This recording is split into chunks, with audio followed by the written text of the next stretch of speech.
नाज़रीन, weekly sports magazine खेल और खिलाड़ी का ताज़ा शुमारा लेकर खेल और खिलाड़ी की पूरी टीम आपकी खिदमत में हाजिर है। हम सभी का सलाम कबूल कीजिए। हमें उम्मीद है आप खैरियत से होंगे।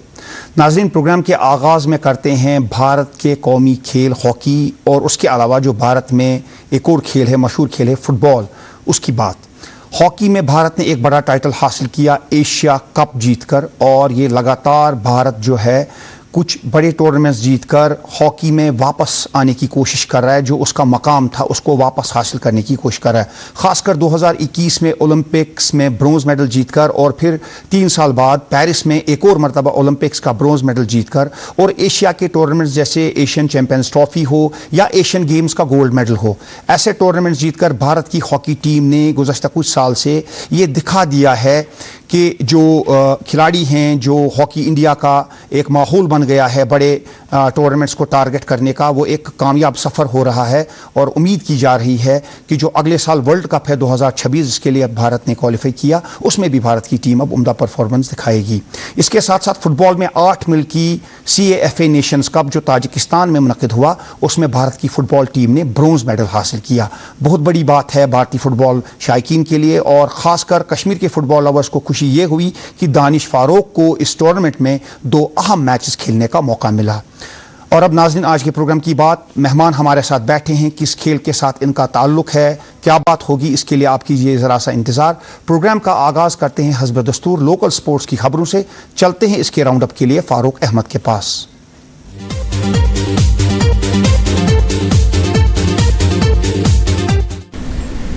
अस्सलाम वालेकुम नाजरीन, आपका दोस्त आपकी खिदमत में हाजिर।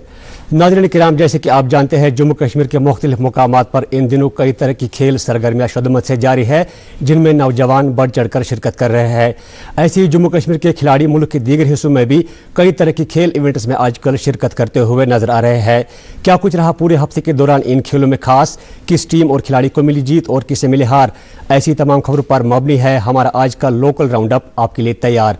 आइए देखते हैं।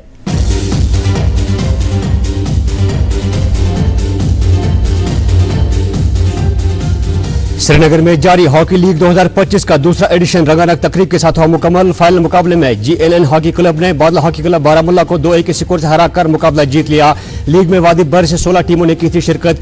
दूसरी जानिब इन दिनों श्रीनगर में General Bipin Rawat memorial hockey tournament शदमत से है जारी। My youth my pride programme के तहत श्रीनगर में जारी Srinagar Premier Division Football League 2025-26 के और एक मुकाबले में आर्को FC ने JK ब्लैक 11 को 4-2 के स्कोर से हराकर मुकाबला जीत लिया। और इस वक्त के और एक मुकाबले में कंवल FC और नॉर्थ हिल यूनाइटेड की टीमें हैं आमने सामने। JK स्पोर्ट्स काउंसिल और JK सॉफ्ट टेनिस एसोसिएशन के ज़रिए एहतमाम MS स्टेडियम जम्मू में आज से हुआ सॉफ्ट टेनिस चैंपियनशिप 2025 का शानदार आगाज। चैंपियनशिप में सूबे जम्मू के मुख्तलिफ इलाकों से वाबस्ता डिफरेंट एज ग्रुप्स के 200 से ज्यादा खिलाड़ी करेंगे शिरकत। सोपुर में जारी नूरगा फुटबॉल कप 2025 का चौथा एडिशन क्वार्टर फाइनल मरहले में हुआ दाखिल। अब तक जो टीमें सर फहरिस्त है उनमें एजस office 11, Hajan heroes, SWFC Kashmir, downtown heroes और कश्मीर एवेंजर्स सबसे आगे। फिट इंडिया प्रोग्राम के तहत महकमा यूथ सर्विस एंड स्पोर्ट्स के ज़रिए एहतमाम डिस्ट्रिक्ट बडगाम में हुआ inter zonal district level girls athletics meet मुकाबलों का शानदार आगाज। इन मुकाबलों में जिले के मुख्तलिफ तालीमी इदारों से वाबस्ता 300 से ज्यादा खिलाड़ी करेंगे शिरकत। JK स्पोर्ट्स काउंसिल और रग्बी एसोसिएशन गांधरबल के ज़रिए एहतमाम कंगन में हुआ 7A साइड रग्बी चैंपियनशिप 2025 का दूसरा एडिशन खुश असलूबी के साथ मुकम्मल।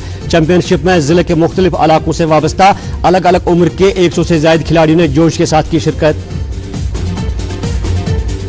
जम्मू कश्मीर से 3 उभरते फुटबॉल खिलाड़ी आजिम परवेज, अबरार अली और मुशर्रफ शफी को मुल्की अंडर 17 टीम के स्क्वाड में किया गया है शामिल। मुल्की टीम कल से श्रीलंका में मुनक़द होने वाली सेफ कप 2025 में करेगी शिरकत। भारत के मुकाबले ग्रुप B में पाकिस्तान, मालदीव्स और भूटान के साथ होंगे। My youth my pride programme के तहत श्रीनगर में आज से हुआ UT level pencak silat championship 2025-26 का शानदार आगाज। चैंपियनशिप में जम्मू कश्मीर के मुख्तलिफ इलाकों से वाबस्ता 300 से ज्यादा खिलाड़ी करेंगे शिरकत। My youth my pride programme के तहत डिस्ट्रिक्ट पूंछ में हुआ शहीद Manjeet Singh memorial volleyball club के ज़रिए एहतमाम अंडर 20 वॉलीबॉल टूर्नामेंट 2025 का शानदार आगाज। टूर्नामेंट में इलाके से वाबस्ता 26 क्लब्स कर रहे हैं शिरकत। इधर डिस्ट्रिक्ट बांडीपुरा में भी हुआ अंडर 17 वॉलीबॉल टूर्नामेंट का गुज़श्ता कल से शानदार आगाज। खानबाग लाल बाजार में जारी अजहर हिलाल मेमोरियल फुटबॉल कप 2025 के और एक मुकाबले में ब्लॉसम एफसी ने स्टार कश्मीर को 3-1 के स्कोर से हराकर मुकाबला जीत लिया और आज शाम के मुकाबले में जजनार एफसी और खुमानी एफसी की टीमें होंगी आमने सामने। इस कप के लिए वादीबर से 24 टीमें ले रही है हिस्सा।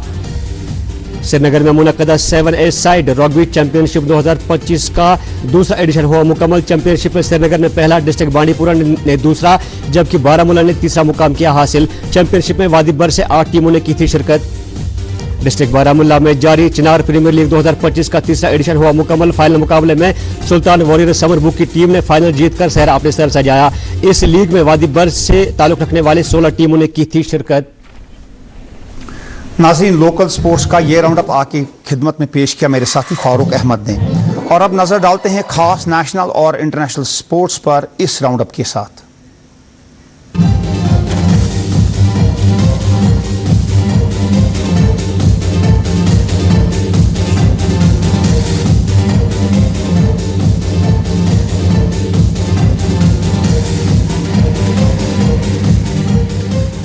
राजगीर बिहार में मुनक्किदा 8 मिल्की मेंस एशिया कप के फाइनल में मेजबान भारत की टीम ने रिपब्लिक ऑफ कोरिया की टीम को 4-1 से हराया। यह भारत का चौथा Asia cup title. Bronze medal के लिए खेले गए मैच में मलेशिया ने चीन को 1 के मुकाबले 4 गोल से हराया। भारत ने टूर्नामेंट जीतकर वर्ल्ड कप के लिए क्वालिफाई किया। मुत्तहिदा अरब अमारात में इस हफ्ते शुरू हो गया mains T20 cricket Asia cup. 8 टीमें कर रही है शिरकत। भारत है ग्रुप ए में पाकिस्तान, मुत्तहिदा अरब अमारात और ओमान के साथ। भारत ने यूएई के खिलाफ अपना पहला मैच जीता। इतवार को खेलेगी पाकिस्तान के खिलाफ। ताजिकिस्तान में खेला गया CAFA Nations Cup football tournament इख्तिताम पजीर। भारत की मेंस फुटबॉल टीम ने 3rd प्लेस के लिए खेले गए मैच में ओमान को पेनल्टीज पर 3-2 से हराया। टाइटल मैच में उज्बेकिस्तान का मुकाबला ईरान से हुआ। 1-0 से उज्बेकिस्तान ने कामयाबी हासिल की। AFC मेंस अंडर 23 फुटबॉल के क्वालिफायर्स में भारत ने ब्रुनाई को एक बड़ी शिकस्त दी। दोहा में खेले गए क्वालिफायर्स में भारत ने ब्रुनाई दारुस्सलाम की टीम को 0 के मुकाबले 6 गोल से हराया। इससे कबल भारत ने बहरीन को हराया, ताहम मेजबान कतर की टीम ने भारत को हरा दिया। 2025 के चौथे और आखिरी grand slam tennis tournament US open men's singles title final में स्पेन के कार्लोस अल्कराज ने यानिक सिनर को हराया। यह अल्कराज का छठा ग्रैंड स्लैम टाइटल है। खवातीन के सिंगल्स फाइनल में बेलारूस की अराइना साबालेंका ने अमेरिका की एनिसिमोवा को हराया। यह साबालेंका का चौथा टाइटल है। आज मेजबान इंग्लैंड की टीम दूसरे T20 इंटरनेशनल में साउथ अफ्रीका के खिलाफ मैनचेस्टर में नबरद आजमा। कार्डिफ में पहला मैच जो कि बारिश से मुतासर हुआ, प्रोटियास ने डकवर्थ लिविस मेथड के तहत 14 रन से जीता। 3 ODI की सीरीज के आखिरी मैच में इंग्लैंड ने 342 रन से जीत दर्ज की, ताहम साउथ अफ्रीका ने 2-1 से सीरीज जीती। दिलीप ट्रॉफी का फाइनल है साउथ जोन और सेंट्रल जोन के माबैन जारी। साउथ जोन 149 रन पर हुई पहली इनिंग में आउट। सेंट्रल जोन का शानदार जवाब, सेंचुरियां बनाई पाटीदार और राहुल ने बड़ी लीड ले सकती है central zone. Hong Kong open 2025 badminton tournament में आयुष शेट्टी और लक्ष्य सेन पहुंच गए क्वार्टर फाइनल्स में। डबल्स पेयर चिराग शेट्टी और रंकी रेड्डी पहुंचे सेमीफाइनल्स में। खवातीन में PV सिंधु हो गई पहले राउंड में अपसेट का शिकार और हो गई बाहर।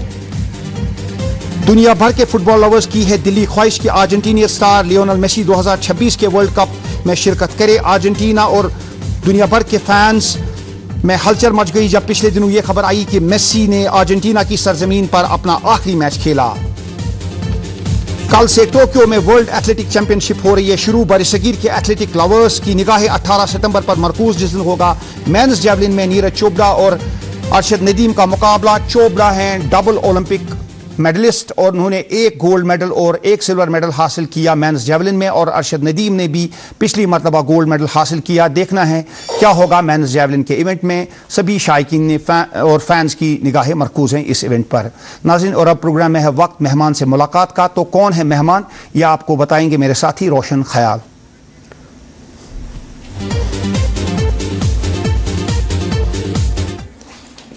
दोस्तों, आज के प्रोग्राम में हम एक चीनी मार्शल आर्ट की बात करेंगे।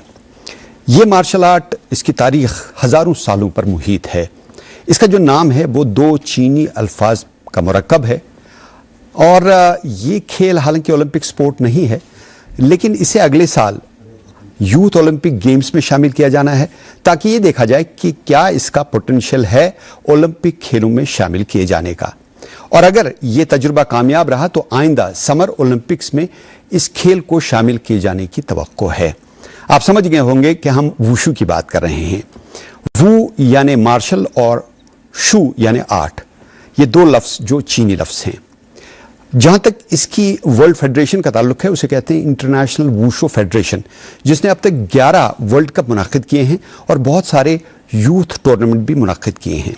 ये खेल भारत में मकबूलियत हासिल कर रहा है। कश्मीर में भी कुछ नौजवान इस खेल की तरफ राग़िब हो रहे हैं, जिनमें से एक खिलाड़ी को हमने आज प्रोग्राम में मदऊ किया है। आइए मिलते हैं नवीद फारूक से। नवीद, इस प्रोग्राम में आपका खैर मकदम है। जी थैंक यू सर। नवीद, मेरी तरफ देख के बताइए कि आपको इस खेल की तरफ कैसे रुझान बढ़ा, आपका कैसे शौक हुआ, कैसे आपने शुरुआत की, बाकी खेलों को छोड़ के वुशु की तरफ आप निकल पड़े?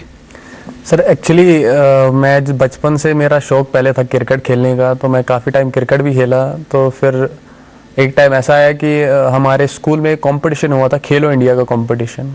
तो वहाँ पे मुझे इंडोर के कोच एक मिले, उनका नाम रमीज सर था।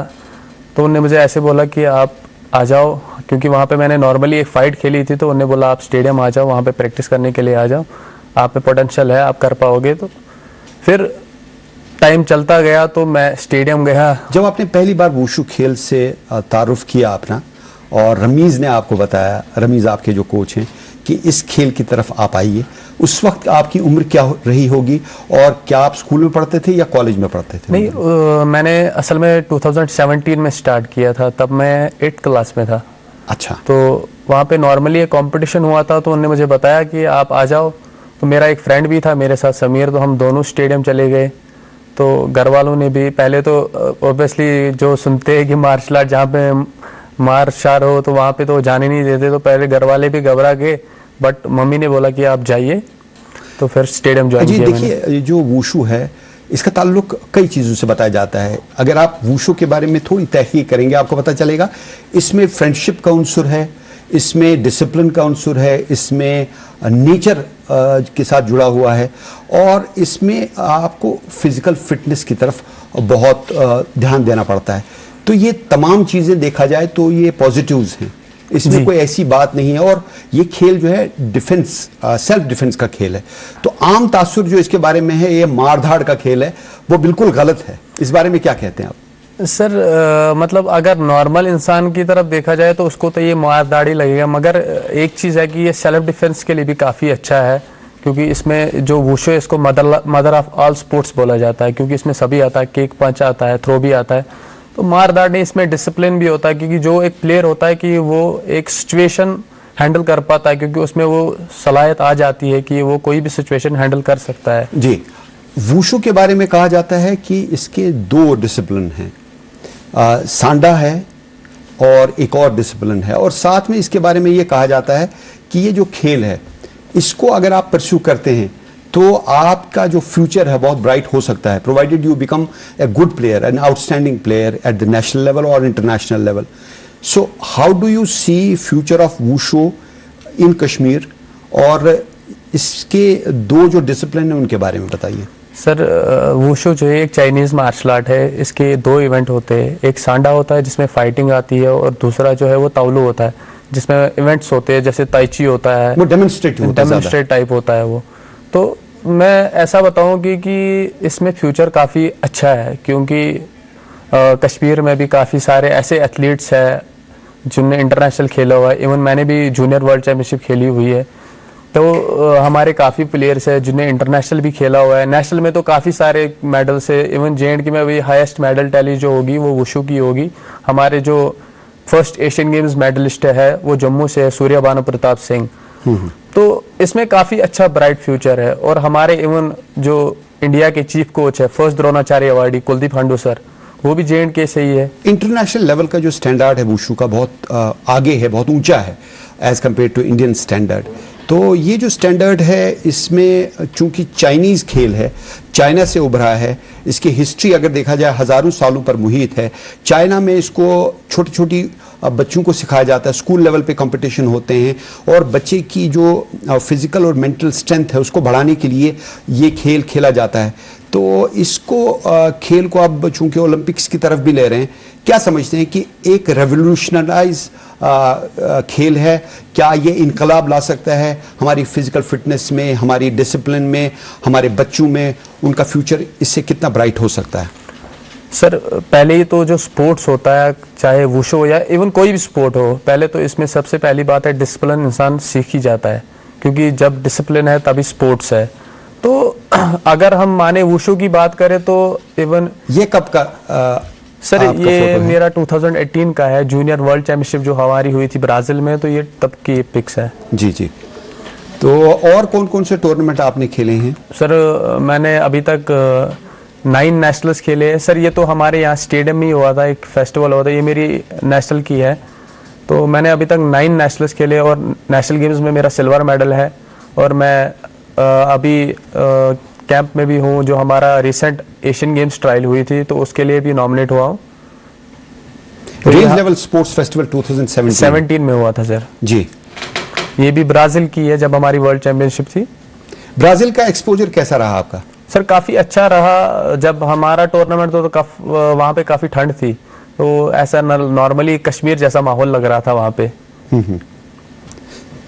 यहाँ पर भी आपने बहुत सारे टूर्नामेंट्स में पार्टिसिपेट किया, बल्कि यहाँ से शुरुआत की। तो यहाँ जो इंफ्रास्ट्रक्चर है कश्मीर में वुशु के लिए और कोचेज जो हैं, क्या वो सफिशेंट हैं? सर कोच की बात करूं तो मैं तो आपको पहले ही बोल चुका हूं कि यहाँ से भी काफ़ी सारे इंटरनेशनल प्लेयर निकल चुके हैं, वो तो उन्हीं की बदौलत है। चाहे हमारे कोच है रमीज सर है, मकसूद सर हो गए, हमारे सेक्रेटरी साहब एजाज सर है, इरफान सर, तो इनने काफ़ी मेहनत की है। अभी धीरे धीरे यहाँ पे भी मतलब बढ़ रहा है इसका क्रेज़ बच्चों में, और काफ़ी सारे मेडलिस्ट भी है, इंडिया कैंपर रह चुके हैं काफ़ी ज़्यादा। लड़कियों में भी काफ़ी शौक बढ़ रहा है इस खेल के बारे में। जी मैं लड़कियों की बात करूं तो हमारे काफ़ी इंटरनेशनल प्लेयर भी है लड़कियां। मुनज़्ज़ा गाजी थी हमारी, वो एशियन चैंपियनशिप मेडलिस्ट है और उसका मास्को कप में गोल्ड भी आया था। सादिया तारिक है। तो बच्चियों में भी काफ़ी ज़्यादा टैलेंट है यहाँ पे कि वो इसमें वुशु में आगे बढ़ सकते हैं। अब मुझे बताइए, ये जो वुशु का खेल है, इसमें चूंकि हमने बात की कि डेमोन्स्ट्रेटिव पार्ट अलग है और कॉम्बैट पार्ट अलग है जहाँ पे कंपटीशन होता है, इस खेल के औकात क्या होते हैं, कितनी ड्यूरेशन होती है? सर जैसे हम अपनी सांडा की बात करें, मैं सांडा प्लेयर हूँ, तो उसमें 3 राउंड्स होते हैं। तो 2-2 मिनट के 3 राउंड होते हैं। तो पहला राउंड जो जीते, अगर दोनों एक ही प्लेयर जीत गया तो फाइट खत्म हो जाती है, या तो तीसरे राउंड पे चली जाती है।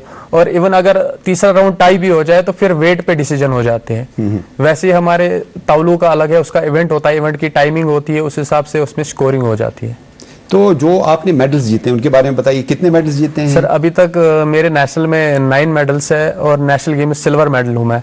जूनियर में मेरे 5 मेडल है और सीनियर बाकी सीनियर में मेडल। गोल्ड कितने, सिल्वर कितने, ब्रॉन्ज कितने? सर गोल्ड मेरा जूनियर में 1 है और सिल्वर 2 है, और मेरा इसमें सीनियर में मेरे 3 ब्रॉन्ज है, 1 सिल्वर है। जी बताइए, आप बहुत मानूस हैं कुलदीप हंडू साहब से और आइडलाइज करते हैं उनको। हर एक नौजवान खिलाड़ी उनको आइडलाइज करता है, द्रोणाचार्य अवार्डी हैं। तो कुलदीप साहब का आपकी ज़िंदगी में कितना असर है? सर उनका काफ़ी अच्छा रोल रहा है मेरी लाइफ में, क्योंकि वो मोटिवेट करते हैं, आपने यहाँ खेलना है, आपने वहाँ पे आप मेहनत करो। तो इवन कि उसको देखकर काफ़ी प्लेयर ये करते हैं कि मतलब हमें इसमें इस गेम में जाना है, क्योंकि और बड़ी बात यह है कि अक्सर देखा गया है कि कुलदीप साहब खिलाड़ियों के साथ जाते हैं, चाहे नेशनल लेवल पे टूर्नामेंट हो, इंटरनेशनल लेवल पे जहां टूर्नामेंट हो, तो खिलाड़ियों को बूस्ट करने के लिए साथ साथ जाते हैं। जाहिर है कि आपका जो हौसला है काफ़ी बढ़ता है। और जब आप मेडल जीतते हैं, जैसे कि आपने नेशनल गेम्स में भी जीता, सिल्वर मेडल जीता, तो क्या असर पड़ता है आपके खेल पे? कितना आपको कॉन्फिडेंस मिलता है? और हंडू साहब वहाँ मौजूद थे जब आपने सिल्वर मेडल भी हासिल किया। जी सर, क्योंकि पहली बात वो इंडिया के चीफ कोच है, तो उनका वहाँ पे रहना ऑब्वियसली मॉरल अप हो जाता है प्लेयर का। तो इवन वो खुद कैंप भी लेते, हमारा ट्रेनिंग भी करवाते, मतलब न वरना तो वो national chief coach of India है, तो वो काफ़ी ज़्यादा इम्प्रूवमेंट करवाते हैं प्लेयर को। ये फाइट बताइए, कौन सी फाइट है, कहाँ आपने खेली? सर ये मेरी फाइट थी ऑल इंडिया इंटर यूनिवर्सिटी की फाइट थी मेरी। ये मेरी फाइनल फाइट थी गोल्ड के लिए। जी। तो इसमें आप ब्लू कॉर्नर में हैं या रेड कॉर्नर? नहीं सर, इसमें मैं रेड कॉर्नर में हूँ। जी। तो बताइए, इस वक्त आप अपने मुखालिफ पर हावी होने के लिए क्या कर रहे हैं? किक्स का भी इस्तेमाल कर रहे हैं, थ्रोज का इस्तेमाल कर रहे हैं, पंचेस का इस्तेमाल कर रहे हैं। और इस खेल को कहा जाता है कि ये पंचेस और रेसलिंग का खेल है। इसमें रेसलिंग के काफ़ी चीज़ें शामिल की गई।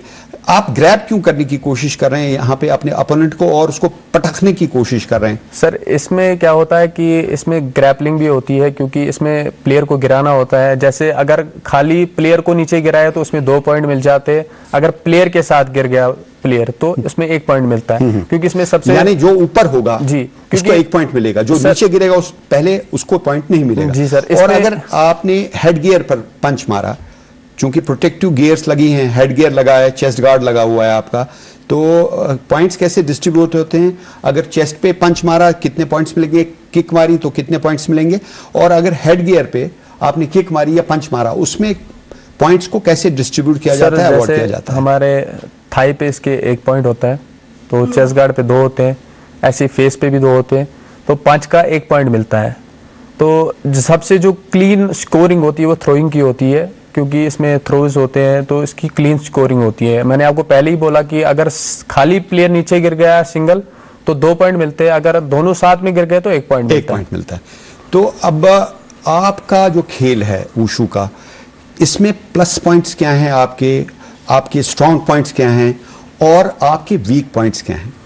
सर पहले मैं कश्मीर की बात करूं कि हमारा एक स्ट्रॉन्ग जोन रहा है कि हमारा जो यहाँ पे हाई अल्टीट्यूड ट्रेनिंग होती है, तो यहाँ पे मौसम पता ही आपको ज़्यादा ठंडा ही रहता है, तो उस वजह से हमारा स्टेमिना बहुत अच्छा होता है। एज कम्पेयर टू इंडिया हमारा स्टेमिना बहुत अच्छा होता है। इवन यहाँ पे हंडो सर भी होती है, तो उनकी ट्रेनिंग बहुत एक्सप्लोसिव ट्रेनिंग होती है, तो उनकी वजह से भी हमें काफ़ी बूस्ट मिलता है। और मेरा स्ट्रॉन्ग जो है वो मेरा किक और पंच है। आप ज्यादा अटैक करने पे यकीन रखते हैं या आप डिफेंसिव खेल खेलते हैं या आप दोनों का मिश्रण अपनाते हैं? सर ये सिचुएशन पे डिपेंड करता है। अगर मैं लीड कर रहा हूं तो मैं डिफेंस पे जाऊंगा। यहाँ पे आप जीत गए मुकाबला, तो जब आप जीतते हैं उस वक्त की कैफियत कैसी होती है आपकी?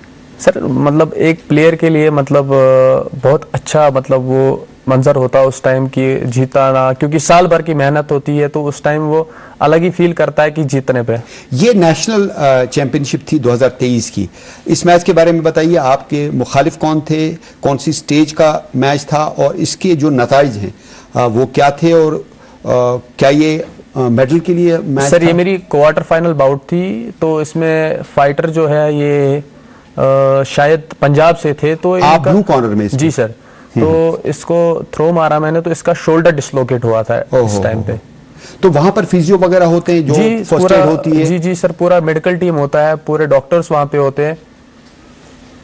तो इसके बाद आपने इस मैच में ये जो अभी आपकी एशियन गेम्स की ट्रायल्स हो रही जी हैं सर, बख्शी स्टेडियम में के साथ जो स्टेडियम है इंडोर स्टेडियम, वहां पर ये मुकाबला हो, किसके साथ मुकाबला हुआ और ये एशियन गेम जो होने जा रही है उसमें आपके सिलेक्शन के कितने इम्कान हैं? सर ये जो मेरी फाइट हुई थी ये बिहार से थे, तो ये काफ़ी अच्छे प्लेयर है। आपने रिसेंटली सुना होगा कि जब अभी रिसेंटली नेशनल गेम्स हुआ था तो वहाँ पे इनको ऑन द स्पॉट ही जॉब मिली थी। तो क्या नाम है इनका? इनका नाम मुझे याद नहीं है अभी। इनको ऑन द स्पॉट वहाँ पे जॉब मिली थी। ये ब्लू में है? जी सर, वो ब्लू में है, मैं रेड में हूँ। तो इसके साथ मेरी फाइट थी। तो इस खेल को, इस मैच को जब हम देखते हैं ऐसा लगता है कि आपके जो मध्य मुकाबले हैं, आपके जो मुखालिफ हैं, वो किसी हद तक डोमिनेट कर रहे थे। जी सर। तो आपने फिर कौन सी स्ट्रेटेजी अपनाई कि ये मुकाबला जीता?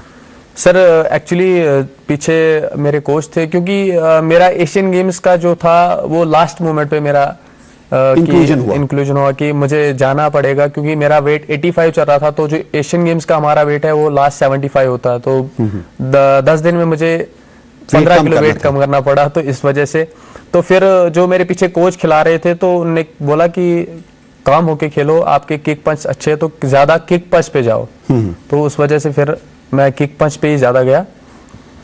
तो मुझे बताइए, ये जो वेट कैटेगरी आपकी 80 किलोग्राम है, आपको लास्ट मोमेंट पे एशियन गेम्स की ट्रायल्स के लिए अपना वजन कम करना पड़ा, तो उसके लिए क्या किया आपने? कौन कौन से इकदाम उठाते हैं आप अपने वजन को चेक करने के लिए? क्योंकि अगर आपका 10 ग्राम भी अपनी वेट कैटेगरी से ज्यादा हो गया तो आप डिस्क्वालीफाई हो जाएंगे। You are not entitled to participate in that particular category.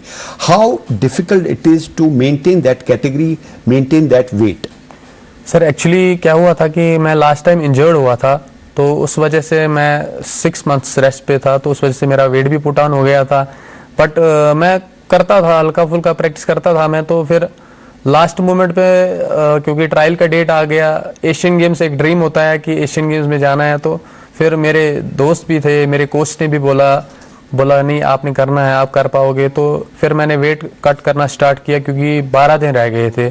तो वेट उसमें क्या होता है कि ज्यादातर लिक्विड डाइट पे हम जाते हैं, कार्ब बिल्कुल कम कर देते, फैट्स कम कर देते, खाली लिक्विड। कभी-कभी ऐसा भी होता है कुछ खिलाड़ी इस हद तक डेस्परेट हो जाते हैं कि जब आखिरी मौके तक वेट कम नहीं होता तो अपने बाल भी कटवा देते हैं, तो खाना पीना छोड़ देते हैं ताकि वेट कम हो जाए। तो वेट को मेंटेन करना बहुत इंपॉर्टेंट है।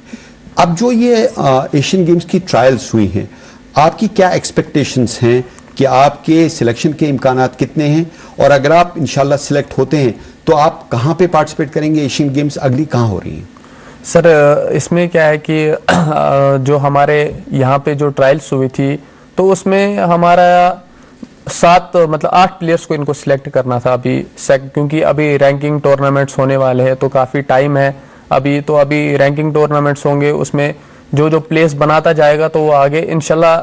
कोशिश यही है कि मेहनत यही है कि कोच भी यही बोल रहे हैं, चाहे कुलदीप पांडु सर हो या मकसूद सर हो, रमीज सर हो, तो ये यही बता रहे हैं कि आप ट्रेनिंग करो इंशाल्लाह हो जाएगा। क्योंकि हमारे JNK से ऑलमोस्ट 12 जो बच्चे हैं वो नॉमिनेट हुए हैं सेकंड फेज के लिए जी।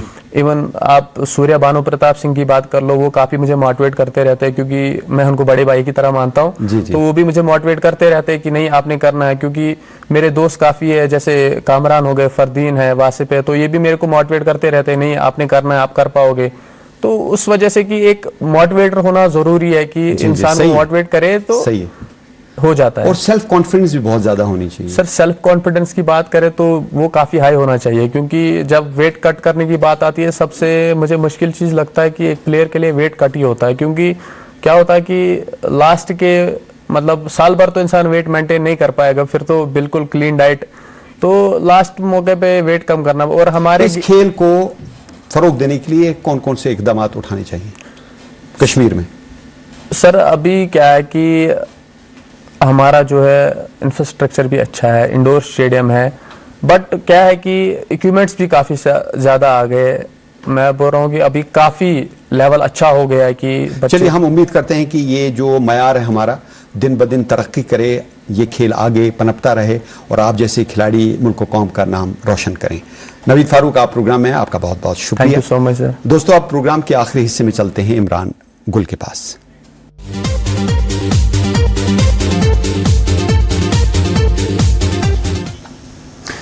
नाज़रीन प्रोग्राम के आखिर पर आपको बताते हैं जो सेंट्रल जोन और साउथ जोन के दरमियान दुलीप ट्रॉफी 2025 का फाइनल हो रहा है।